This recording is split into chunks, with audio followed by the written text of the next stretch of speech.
Okay. All right. Thank you.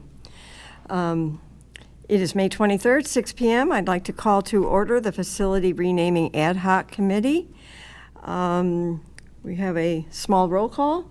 Penny Munoz. Here. Kathy Doremus cannot join us tonight, and Lynn Casey Mayer is here. Public participation, I do not see any public here, but we do have an electronically submitted comment that I will read. Please consider the optics of, this is from Cheryl Moore.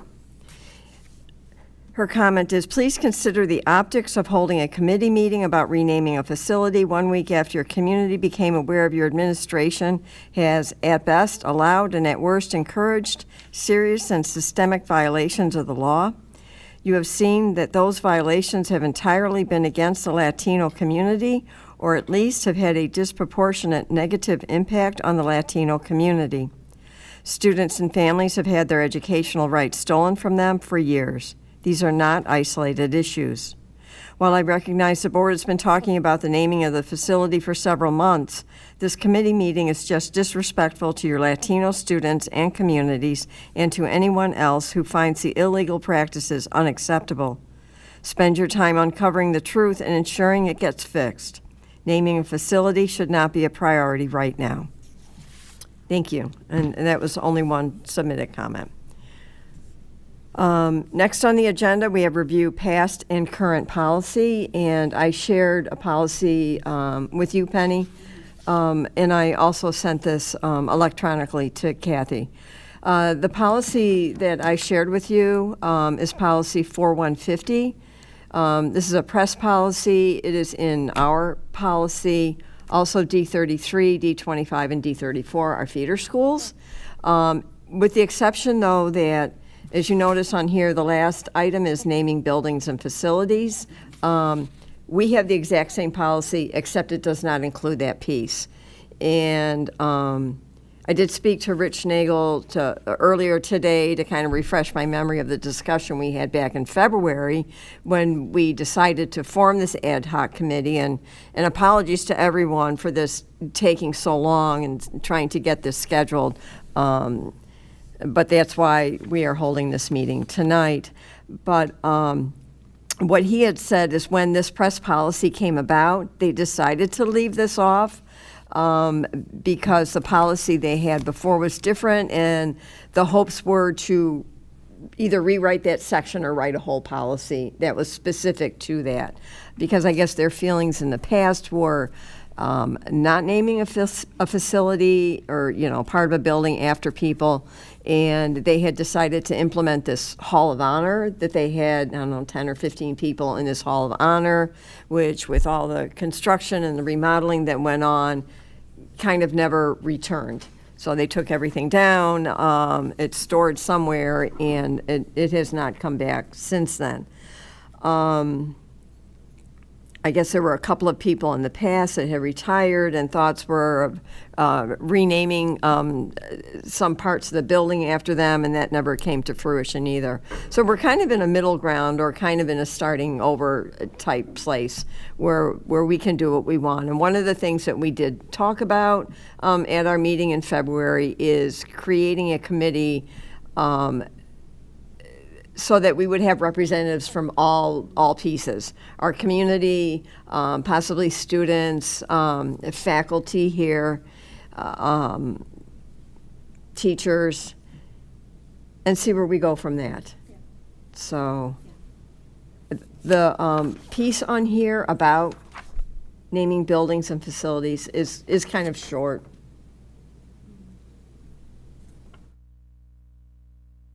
But we can do a lot with that.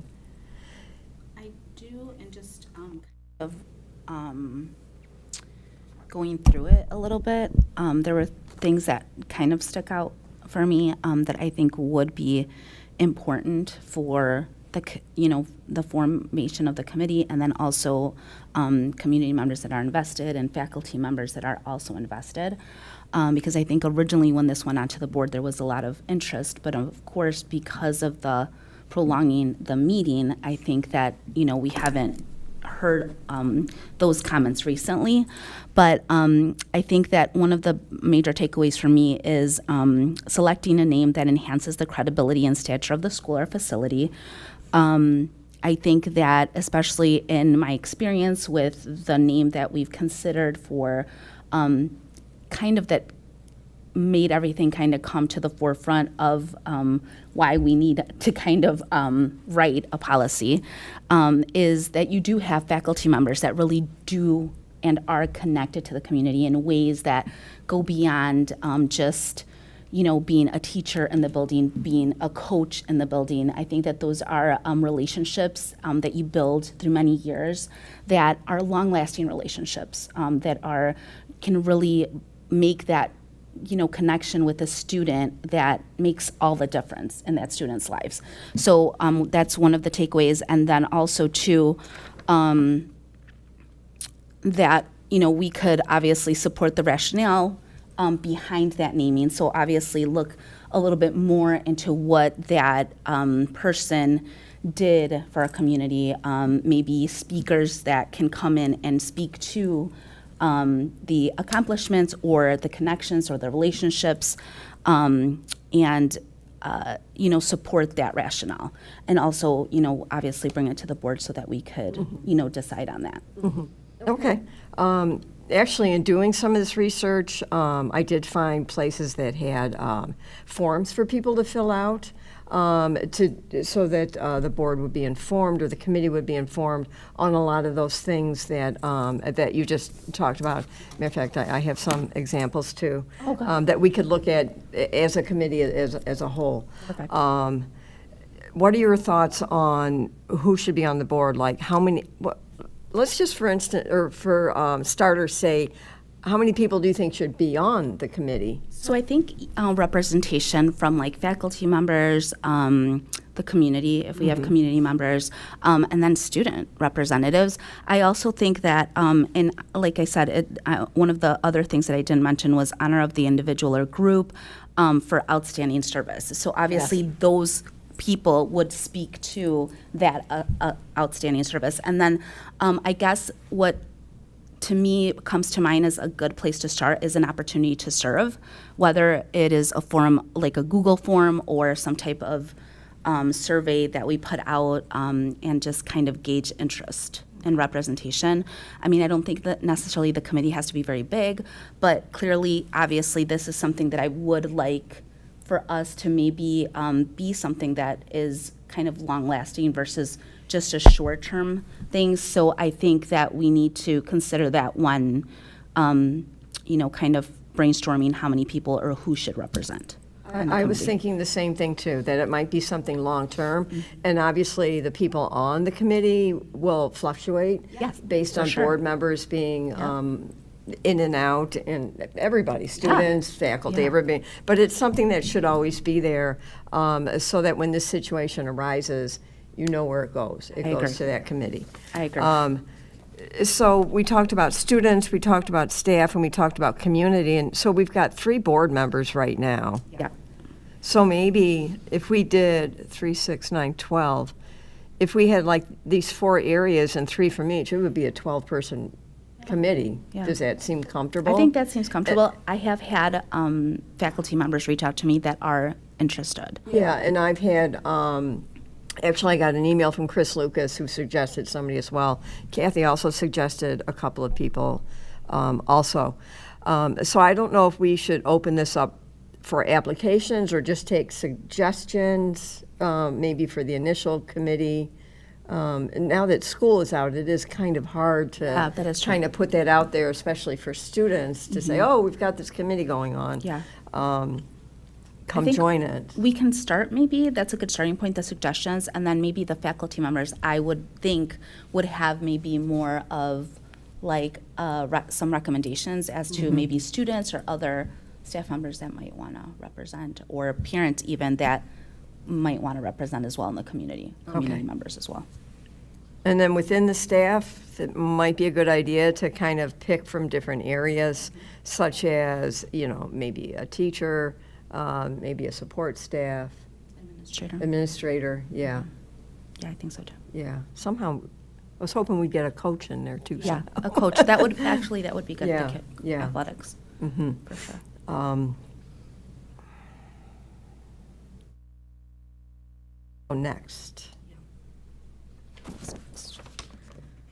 I think we kind of determined the makeup of the committee. Yeah, well, should we divide this up then on how to reach out and talk to people?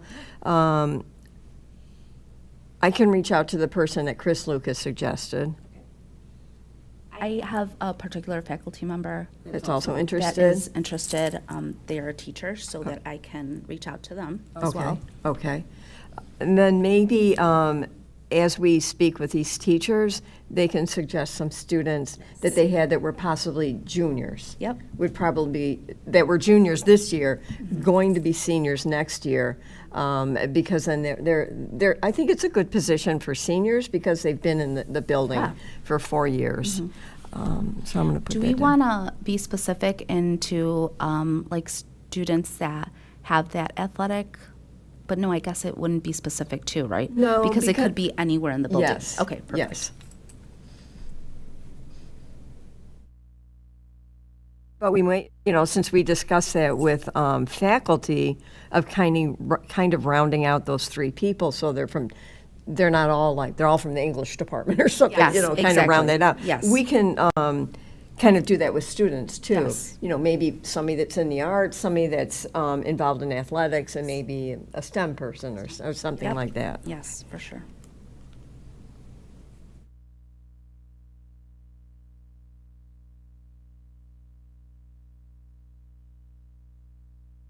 And then do we want to kind of, once we've made that contact, then kind of bridge off of that for next date? I know it was difficult to Yes. get dates solidified for today. It was. And just availability, and we've been working on this since December.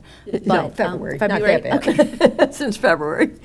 But, so we want to possibly make those contacts and then kind of figure out availability. Yes, right? so why don't we go ahead and make our contacts?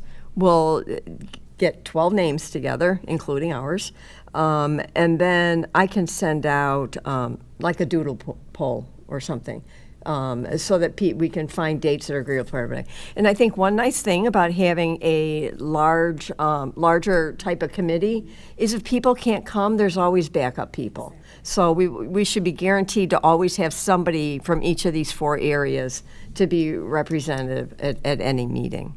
So.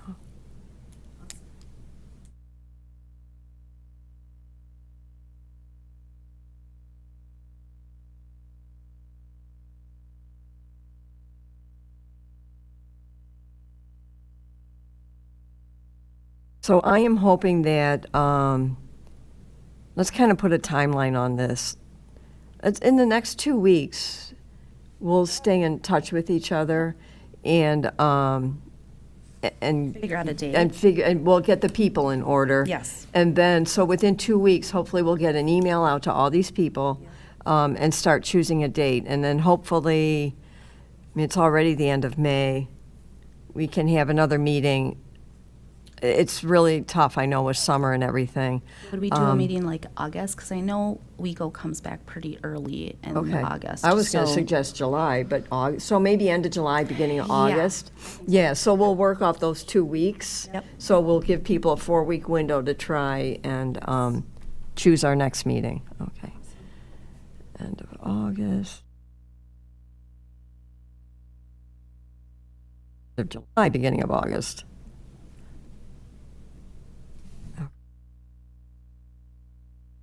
All right. We are moving ahead. Yes. I hope we can get a date pretty quickly. Yes, I do too. Do you have anything else that you'd like to add? All right. Would you like to make a motion to adjourn? Make a motion to adjourn the meeting? All right, I'll second that. All in favor? Aye. Thank you. Any opposed? Nope. Meeting adjourned. Thank you. Thank you.